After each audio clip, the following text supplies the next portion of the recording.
Hello बच्चों। तो हम लोगों ने पिछले लेक्चर को जहाँ छोड़ा था अगला लेक्चर वहीं से स्टार्ट करेंगे। आप लोग पढ़ रहे हो sexual reproduction in flowering plant. हमने रिप्रोडक्शन की डेफिनेशन देखी थी इसमें कि रिप्रोडक्शन होता क्या है। आपने कहा कि गैमेटों के फ्यूजन को हम रिप्रोडक्शन कहते हैं। हमने गैमेट के बारे में बात की तो ये पता चला कि गैमेट जो है वो हैप्लॉइड सेल होते हैं जिनमें नंबर ऑफ क्रोमोजोम उनके प्रोजनी के नंबर ऑफ क्रोमोजोम के हाफ होते हैं। तो ये सारी बातें हमने पिछले लेक्चर में की थी और आज हम उस लेक्चर को आगे करेंगे। जिस जहाँ छोड़े थे वहीं से आगे टेकअप करेंगे। तो इस लेक्चर को समझने के लिए पिछला लेक्चर तो देखना ही पड़ेगा बच्चों। हम लोग बात कर रहे थे sexual reproduction in flowering plant की। Reproduction in flowering plant. अब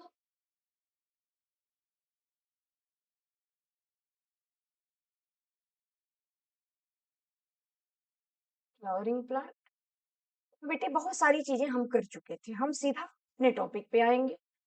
सेक्सुअल रिप्रोडक्शन देखना है, वो भी फ्लावरिंग प्लांट यानी एनजीओ इस फॉर्म में। सेक्सुअल रिप्रोडक्शन के लिए हमने कहा कि यहाँ गैमेट फ्यूज होते हैं यानी फर्टिलाइजेशन होता है। तो सेक्सुअल रिप्रोडक्शन के जो स्टेप हैं, जो सीक्वेंस है, कैसे बनने चाहिए आप सोचो। आप कह रहे हो कि सेक्सुअल रिप्रोडक्शन में हम गैमेट को फ्यूज करते हैं। यह आइडेंटिफिकेशन है, फ्यूजन ऑफ गैमेट्स या हाँ चलिए फ्यूजन ऑफ गैमेट्स से लिखते हैं। सेक्सुअल रिप्रोडक्शन में हम फ्यूजन कराते हैं ऑफ गैमेट्स का और इसे हम कहते हैं फर्टिलाइजेशन। इस प्रोसेस को हम कहते हैं फर्टिलाइजेशन। तो बेटे फर्टिलाइजेशन मेन घटना है, मुख्य घटना है सेक्सुअल रिप्रोडक्शन का, जहां गैमेट को फ्यूज करा रहे हैं। तो जाहिर सी बात है कि जिसका आप फ्यूजन करा रहे हो उसका फॉर्मेशन भी तो करना पड़ेगा, उसको बनाना भी तो पड़ेगा। तो ये फर्टिलाइजेशन से पहले की स्टेप जिसमें हम गैमेट का फॉर्मेशन करेंगे, जहां हम गैमेट का फॉर्मेशन करेंगे, वो पहली स्टेप होनी चाहिए थी। गैमेट फॉर्मेशन, गैमेट का फॉर्मेशन करना, जिसे हम कहते हैं प्री फर्टिलाइजेशन। इसे हम कहते हैं प्री फर्टिलाइजेशन। और क्या होगा यदि हमारे गैमेट फ्यूज्ड हो जाए? गैमेट के फ्यूज होने के बाद क्या होगा ये समझना है। आफ्टर फर्टिलाइजेशन क्या हो रहा है? तो हम उसे कहते हैं पोस्ट फर्टिलाइजेशन।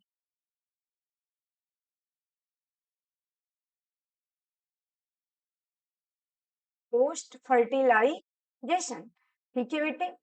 तो हमने सेक्सुअल रिप्रोडक्शन के 3 स्टेप किए।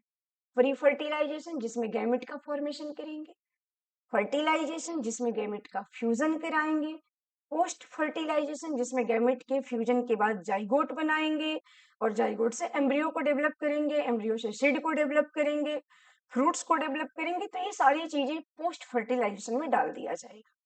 अब हमारा आज का टॉपिक जो है वो प्री फर्टिलाइजेशन से है। प्री फर्टिलाइजेशन का मतलब यही है कि गैमेट का फॉर्मेशन कहाँ होगा, जिस जगह पे होगा उसका नाम क्या है, उसका स्ट्रक्चर क्या है और किन घटनाओं के दौरान गैमेट का फॉर्मेशन होगा, वहाँ इवेंट्स क्या क्या होंगे, उसे एनसीईआरटी कैसे दिखा रही है जरा देखो आप। एनसीईआरटी आपसे कैसे मूव ऑन करने को कह रही है, आप हेडिंग पे ही नजर डालो। कह रहे हो प्री फर्टिलाइजेशन, नाम डाल दिया इसने कि हमें प्री फर्टिलाइजेशन देखना। स्ट्रक्चर दे रहा है, आप क्या सोच रहे हो स्ट्रक्चर प्री फर्टिलाइजेशन का दे रहा है? नहीं बेटे, नहीं हो सकता ऐसा। प्री फर्टिलाइजेशन इवेंट है गैमेट के फॉर्मेशन का, एक सिर्फ एक मैकेनिज्म है जहां आप गैमेट को फॉर्म कर रहे हो। तो उस मैकेनिज्म के स्ट्रक्चर को तो आप समझ नहीं पाओगे। तो स्ट्रक्चर किसका देख रहे हो? स्ट्रक्चर आप देख रहे हो उस पार्ट का जहां गैमिट बनेगी, प्लांट की उस पार्ट का जहां गैमिट बनेगी। तो एनसीईआरटी कह रही है कि जब फ्लावर ये डिसाइड कर लेता है, अब इस पूरी लाइन में आपको एनसीईआरटी की यही बात चलेगी कि अगर फ्लावर ने प्लांट ने डिसाइड कर लिया कि उसे फ्लावर बनाना है, फिर हम इसको आते हैं बोर्ड पे लेंगे, फिलहाल आप जरा इसे ऐसे समझो। तो एनसीईआरटी कहती है कि अगर किसी फ्लावर ने किसी प्लांट ने डिसाइड कर लिया कि भाई उसे फ्लावर बनाना है, तब वहां होगा क्या, वहां क्या क्या चीजें होंगी। फ्लावर बनाना है तो कह रहे हो कि प्लांट की उस पार्ट पर, उस प्लेस पर जहां फ्लावर का फॉर्मेशन होना है, वहां सेवरल हार्मोनल और स्ट्रक्चरल चेंजेज हो जाएंगे, और उस चेंजेस के रिजल्ट में फ्लोरल प्रिमोर्डियम, इनफ्लोरोसेंस और फ्लोरल बड, और लास्ट में फ्लावर का फॉर्मेशन हो जाएगा। मीन्स एनसीईआरटी कह रही कि हमें स्ट्रक्चर किसका पढ़ना है, फ्लावर का पढ़ना है। फ्लावर कैसे बन रहा है, तो प्लांट कि जिस प्लेस पर फ्लावर बनना होता है वहां हार्मोनल और स्ट्रक्चरल चेंज के दौरान फ्लोरल प्रिमोडियम से इनफ्लोरोसेंस, और उसके बाद जो है फ्लोरल बड्स, और लास्ट में फ्लावर बन रहा है। तो फ्लावर में भी क्या आपको स्ट्रक्चर पढ़ना है, फ्लावर के पूरे पार्ट का स्ट्रक्चर पढ़ना है? तो एनसीईआरटी कह रही नहीं, नहीं पढ़ना है, हमें फ्लावर के मेल और फीमेल रिप्रोडक्टिव स्ट्रक्चर को पढ़ना है। देखो एकदम क्लियर कर दिया इसे इसने कि हमें क्या पढ़ना है, मेल और फीमेल रिप्रोडक्टिव स्ट्रक्चर को पढ़ना है। कह रहा है कि मेल स्ट्रक्चर में एंड्रोशियम को पढ़ना है और फीमेल स्ट्रक्चर में गाइनोशियम को पढ़ना है। वो कह रहा है कि जो एंड्रोशियम है वो स्टेमेन का ओर्ल है, घेरा है, और गाइनोशियम जो है वो कार्पल या पिस्टल का घेरा होता है। ये बात भले यहाँ नहीं लिखी है, लेकिन आपको पता है कि गाइनोशियम भी घेरा ही होता है, और लास्ट घेरा, चौथा घेरा होता है ये स्टेमेन या कार्पल का घेरा होता है। तो चलिए जरा इसे देखते हैं क्या क्या मामला कर रहा है। तो हमें समझ गए कि प्री फर्टिलाइजेशन में हमें स्ट्रक्चर देखना, क्या क्या देखना है प्री फर्टिलाइजेशन में, स्ट्रक्चर देखना है। किसका, कह रहा है कि फ्लावर का स्ट्रक्चर देखना है, और आपसे स्टोरी कुछ ऐसे मूव करने के लिए कह रही है। कह रही है कि अगर प्लांट ने डिसाइड किया कि प्लांट के इस प्लेस पर फ्लावर आना है, तो इस प्लेस पर जहां फ्लावर आना है वहां सेवरल हार्मोनल और स्ट्रक्चरल चेंज हो रहे, और इस चेंज के बाद डिफरेंशिएशन हो रहा है, डेवलपमेंट हो रहा है, प्रिमोडियम बन रही है, इन्फ्लोरेसेंस बन रहे हैं, फ्लोरल बड बन रही है, और फ्लावर लास्ट में बन रहे हैं। तो कह रहे हो कि यहाँ पर सेवरल चेंज हो रहा है, जैसा एनसीईआरटी ने कहा वही चीज हम भी कह रहे हैं, यहाँ सेवरल चेंज हो रहा है, और ये चेंज हार्मोनल, हार्मोनल और स्ट्रक्चरल है। हार्मोनल और स्ट्रक्चरल चेंज हुआ यहाँ, ठीक है बेटा। कैसा चेंज हुआ, हार्मोनल और स्ट्रक्चरल चेंज हो रहा। इस चेंज से सीक्वेंस वाइज क्या क्या घटनाएं घटी, तो आपने कहा इस चेंज से हुआ ये कि यहाँ पर लीफी स्ट्रक्चर बने। इस चेंज में जो पहला काम हो रहा है वो ये हो रहा है कि यहाँ लीफी स्ट्रक्चर बन रहे हैं, बाद में हटाते हैं, यहाँ लीफी स्ट्रक्चर बन रहे हैं। इस चेंज में पहली घटना हुई कि स्मॉल लीफी स्ट्रक्चर बने। स्मॉल क्या, वेरी स्मॉल लीफी स्ट्रक्चर बने, स्ट्रक्चर बने, जिसे टेक्निकली हम फ्लोरल प्रिमोडियम कहते हैं। जिसे टेक्निकली हम क्या कहते हैं, फ्लोरल प्रिमोडियम कहते हैं। फ्लोरल प्रिमोडियम कहते हैं, टेक्निकली हम इसे क्या कहते हैं, फ्लोरल प्रिमोडियम कहते हैं। ये स्मॉल लीफी स्ट्रक्चर है। तो यहाँ पर सबसे पहले क्या हो रहा है, स्मॉल लीफी स्ट्रक्चर बन रहा है। फिर दूसरी चीज क्या हो रही है यहाँ पे, फ्लोरल प्रिमोडियम से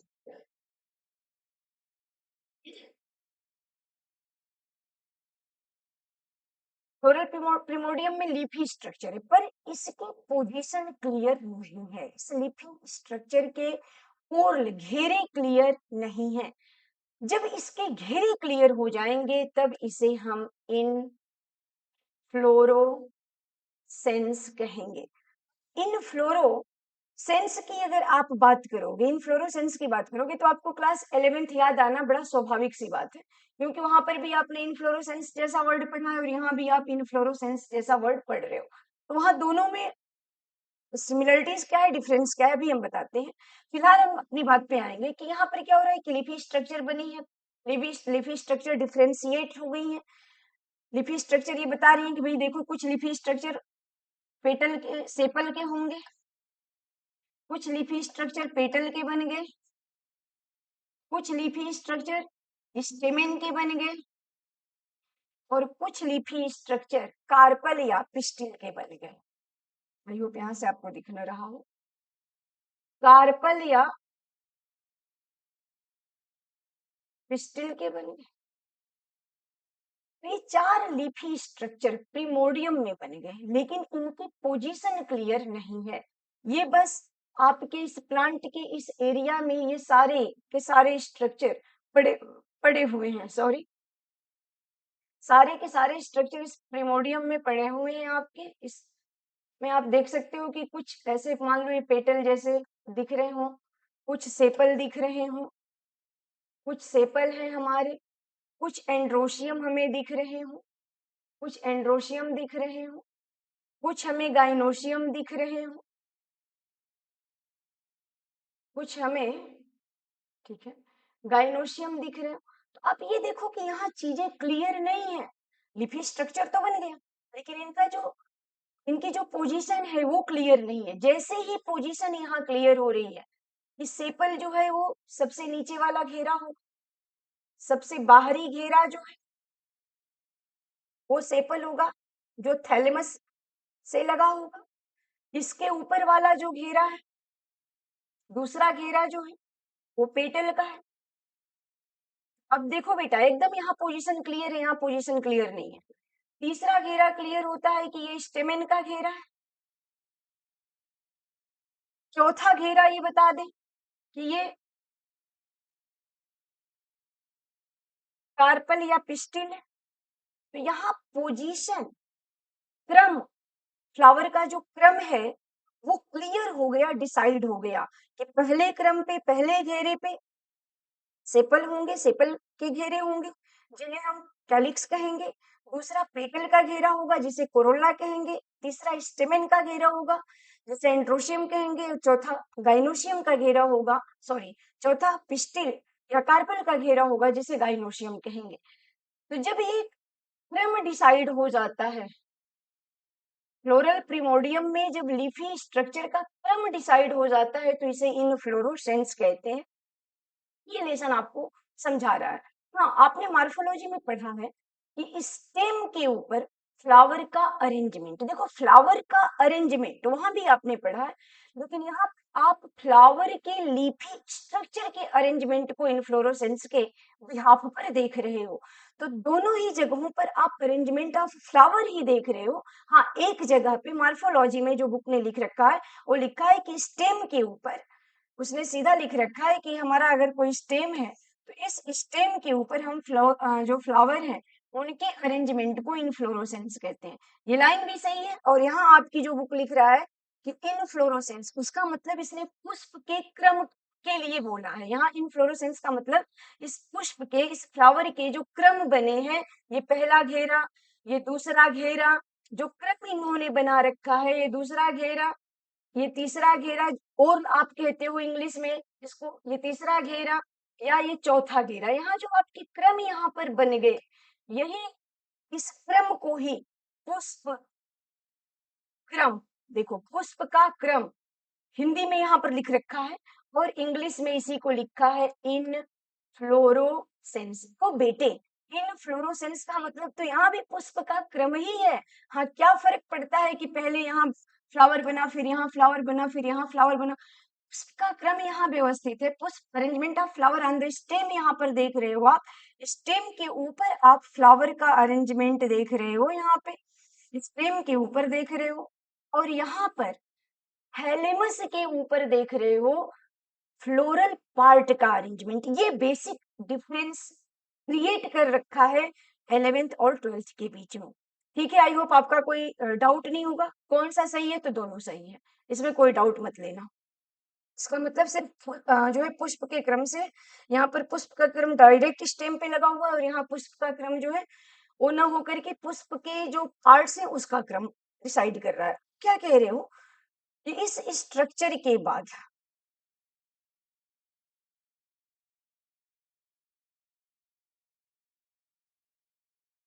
इनफ्लोरोसेंस के बाद क्या होता है, हमारे जो फ्लावर है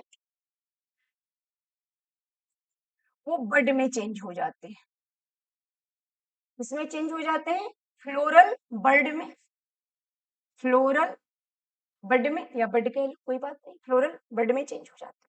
और फ्लोरल बड जो है हमारा वो चेंज हो जाता है लास्ट में चल करके। फ्लोरल बड किस में चेंज हो जाए? तो फ्लोरल बड चेंज हो जाएगा फ्लावर में। फ्लावर में आप सीक्वेंस पा लिए। अगर आप सीक्वेंशियल इसको देखो तो आपका सीक्वेंस क्या बन रहा है, डेवलपमेंट का सीक्वेंस क्या बन रहा है, डिफरेंशिएशन और डेवलपमेंट का सीक्वेंस यहाँ क्या बन रहा है, जो सेवरल हार्मोनल और स्ट्रक्चरल चेंज हुए उनके सीक्वेंस में आप देख रहे हो कि फ्लोरल प्रिमोडियम, फ्लोरल प्रिमोडियम पहले बना, फ्लोरल प्रिमोडियम के बाद क्या बना, फ्लोरल, नहीं फ्लोरल लिखने की जरूरत नहीं, सीधा इनफ्लोरोसेंस, सॉरी, सीधा इनफ्लोरोसेंस, इनफ्लोरोसेंस बना।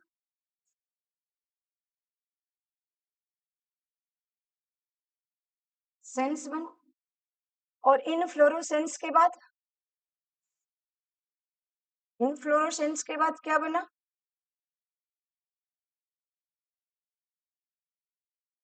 सीक्वेंस याद रखें। इनफ्लोरोसेंस के बाद क्या बन रहा है? बड बन रहा है, फ्लोरल बड बन गया, और फ्लोरल बड के बाद फ्लावर बन गया। अब फ्लावर के सभी पार्ट्स के बारे में नहीं बताया गया है। मॉर्फोलॉजी में आपने सभी पार्ट्स पढ़ा है, सेपल पेटल सब पढ़ा है। यहाँ पर सिर्फ बात आपसे की गई है रिप्रोडक्टिव ऑर्गन की। यहाँ पर सिर्फ बात किसकी की गई है बेटे? रिप्रोडक्टिव स्ट्रक्चर की। तो कह रहे हो कि फ्लावर में रिप्रोडक्टिव स्ट्रक्चर कौन है? फ्लावर खुद रिप्रोडक्टिव पार्ट्स प्लांट का, लेकिन इसमें इसमें रिप्रोडक्टिव स्ट्रक्चर कौन है? फ्लावर का रिप्रोडक्टिव स्ट्रक्चर कौन है, पार्ट कौन है? अगर हम फ्लावर में रिप्रोडक्टिव पार्ट्स देखें, फ्लावर में रिप्रोडक्टिव पार्ट्स अगर हम देखें,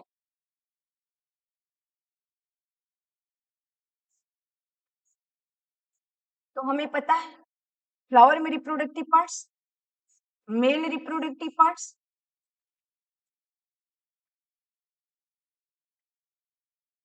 डक्टिव पार्ट्स या स्ट्रक्चर,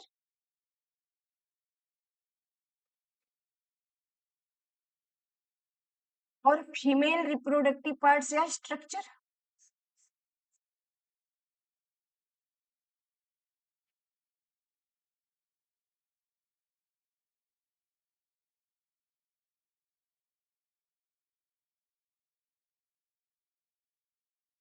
दो देखेंगे हम, क्योंकि हमको मेल और फीमेल रिप्रोडक्टिव पार्ट्स ही देखना है। तो हमें ये पता है कि मेल रिप्रोडक्टिव पार्ट्स को हम क्या कहेंगे? स्टेमिन।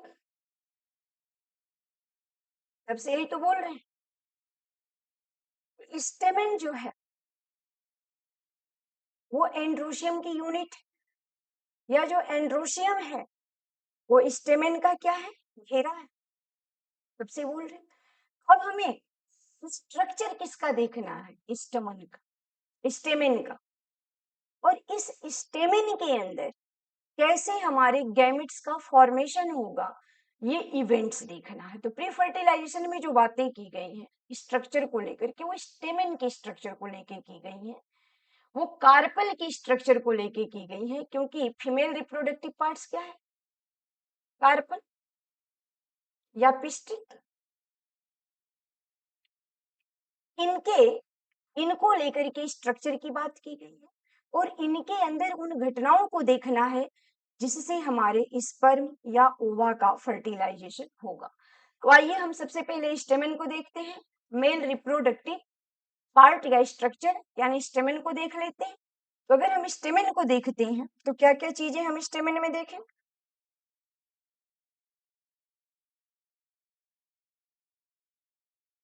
आइए हम स्टेमन देखते हैं।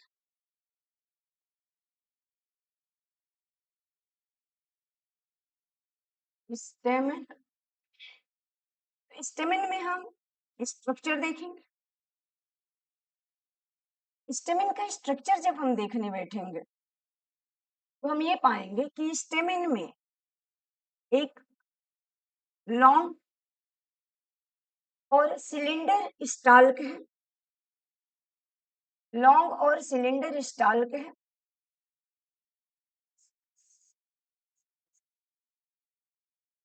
एंड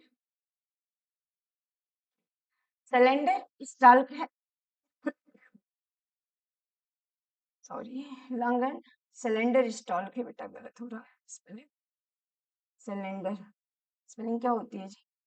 सिलेंडर स्टाल्क है, स्टाल्क मतलब डंठल, और देख के भी लग रहा है कि ये स्टाल्क ही है, डंठल ही, जिसे टेक्निकली हम क्या कहते हैं? फिलामेंट, फिलामेंट कहते हैं। टेक्निकली इसे हम फिलामेंट कहते हैं। ये लॉन्ग और सिलेंडर स्ट्रक्चर होता है। ये स्ट्रक्चर या तो थैलेमस से जुड़ा होता है,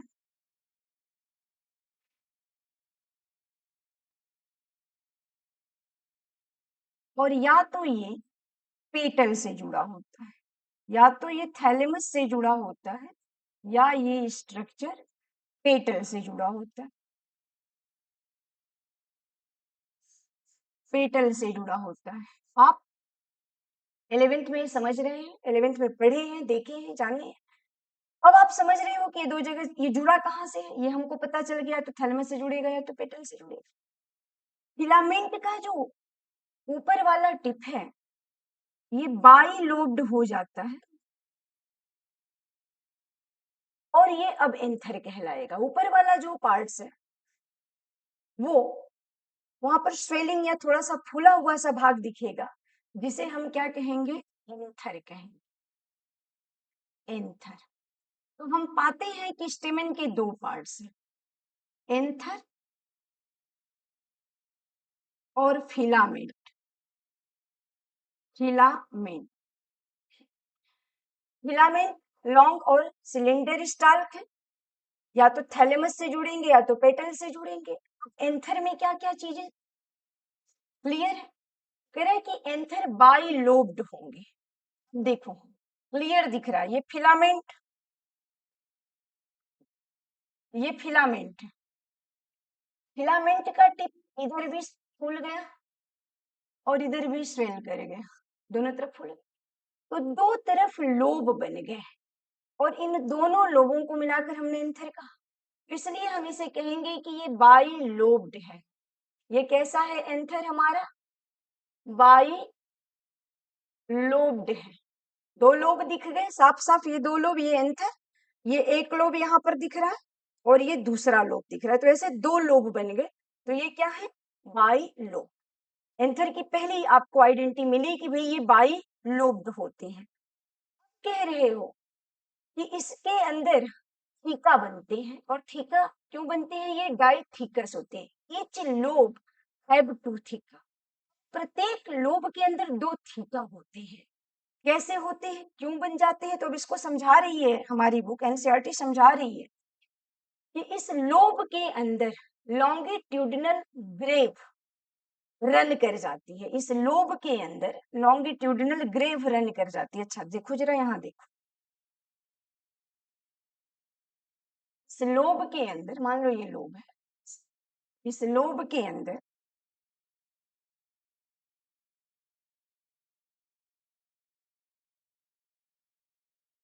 लॉन्गिट्यूडिनल ग्रेव, देखो ये लॉन्गिट्यूडिनल ग्रेव रन कर गई, और इसने एक थिक्के को, और सॉरी, एक लोब को दो थिक्का में बांट दी। कह रहे हो कि लॉन्गिट्यूडिनल ग्रेव यहाँ रन कर गई, और इसने लेंथ वाइज इस लोब को दो थिक्का में बांट दिया। सही तो कह रहा है, जैसा डायग्राम दिख रहा है वैसा आपसे बोल रहा है। By lobe clear, by lobe के अंदर ग्रेव रन कर गई, ग्रेव रन कर गई कैसे, लॉन्गिट्यूडिनल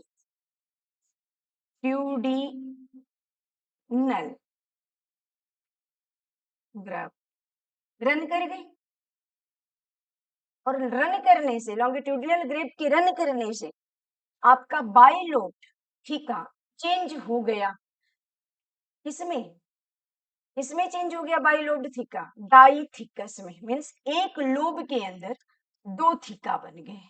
ईच लोब है टू थीका, यानी बाई सॉरी डाइथिकस, डाइथिकस,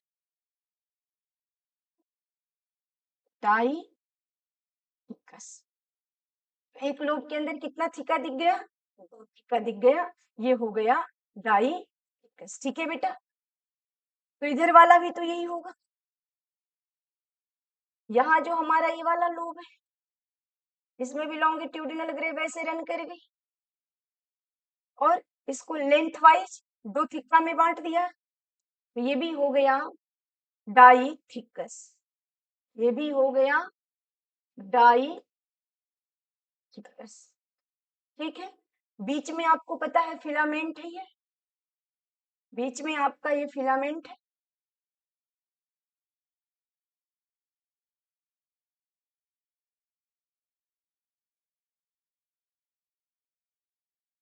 फिलामेंट है,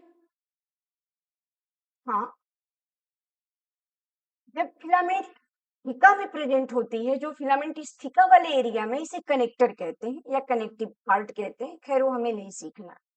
अब हमें ये पता चल रहा है कि जो हमारा एंथर है ये बाई लोब्ड है, ईच लोब है डाइथिकस, यानी एंथर के अंदर कुल चार थीका होते हैं और एक लोब के अंदर दो थीका होते हैं।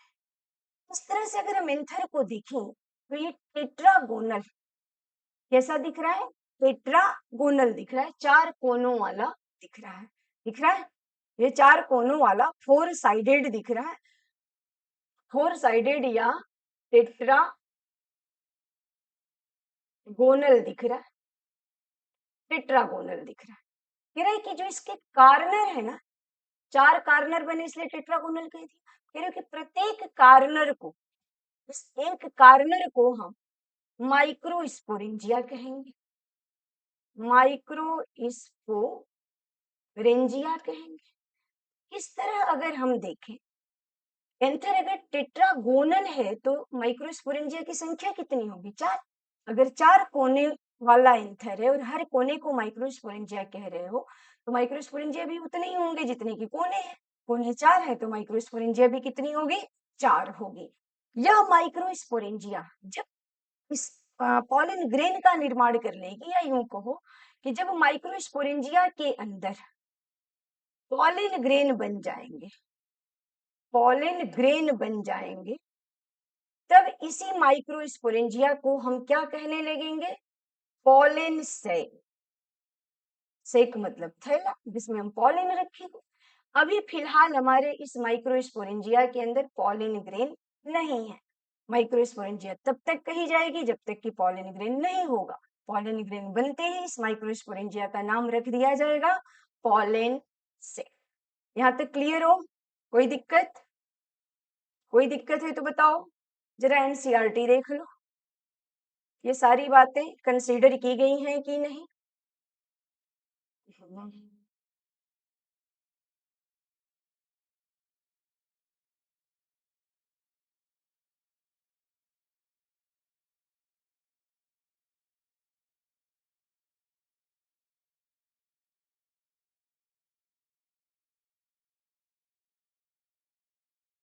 आई होप क्लियर दिख रहा हो।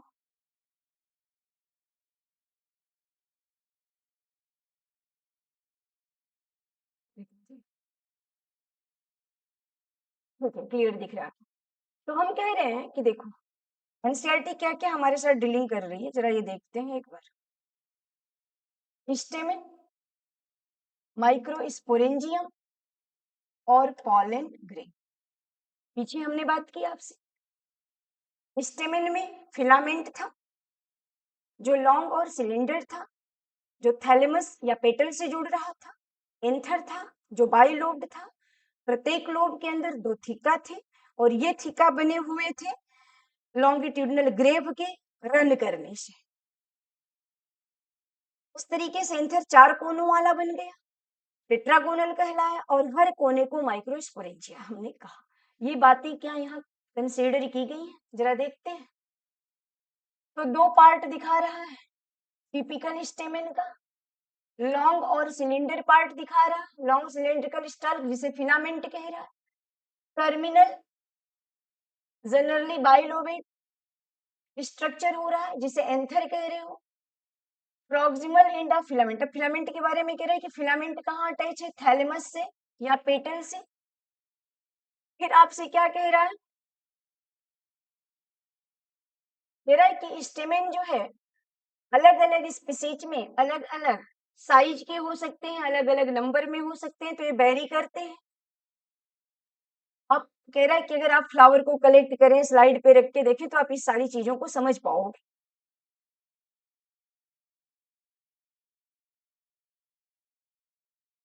टिपिकल एंजियोस्पर्म के एंथर के लिए कह रहा है ये बाइलोब्ड है, डाइथिकस है, लॉन्गिट्यूडनल ग्रेव रन कर गई है जिससे लेंथ वाइज सेपरेटिंग हो गई है थीका की। ठीक है,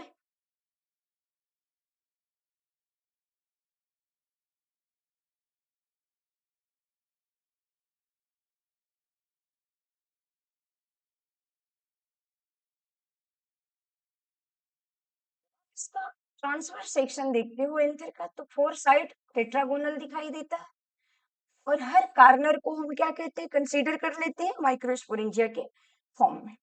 तो located at the corners, two in each lobe, सही बात है। 2 माइक्रोस्पोरेंजिया एक लोब में आपको दिखाई दे रही है।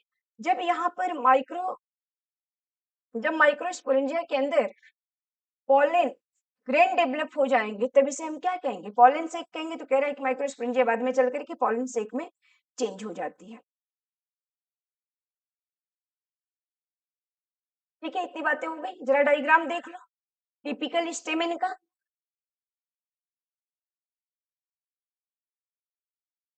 डायग्राम देखो, एन फिलामेंट या स्टाल्क लिख रखा है, यहाँ पर लिख रखा है पॉलिन ग्रेन। पॉलिन ग्रेन बना दिया है इसलिए इसका नाम रखा है पॉलिन सेक। माइक्रोस्पोरेंजिया नहीं लिखा है नाम, क्या लिखा है, पॉलिन सेक। और ये देखो लाइन ऑफ द डिसेंस, ये वो लाइन है जहां से माइक्रोस्पोरेंजिया टूटेगी। तो अभी तो हम स्ट्रक्चर ऑफ माइक्रोस्पोरेंजिया पढ़ेंगे तो इस लाइन को समझ पाएंगे। आई होप आपका ये सारा मामला क्लियर हो गया होगा। तो अब हम पढ़ेंगे स्ट्रक्चर ऑफ माइक्रोस्पोरेंजियम। अब हम कहाँ आ गए, माइक्रोस्पोरेंजियम के स्ट्रक्चर को देखेंगे। कल के लेक्चर में हम स्ट्रक्चर ऑफ माइक्रोस्पोरेंजियम को देखेंगे। आज काफी रात हो गई है वीडियो रिकॉर्ड करते करते। बेटा आज हम यहीं पे अपने वीडियो को स्टॉप करते हैं, फिर कल मिलते हैं। Thank you.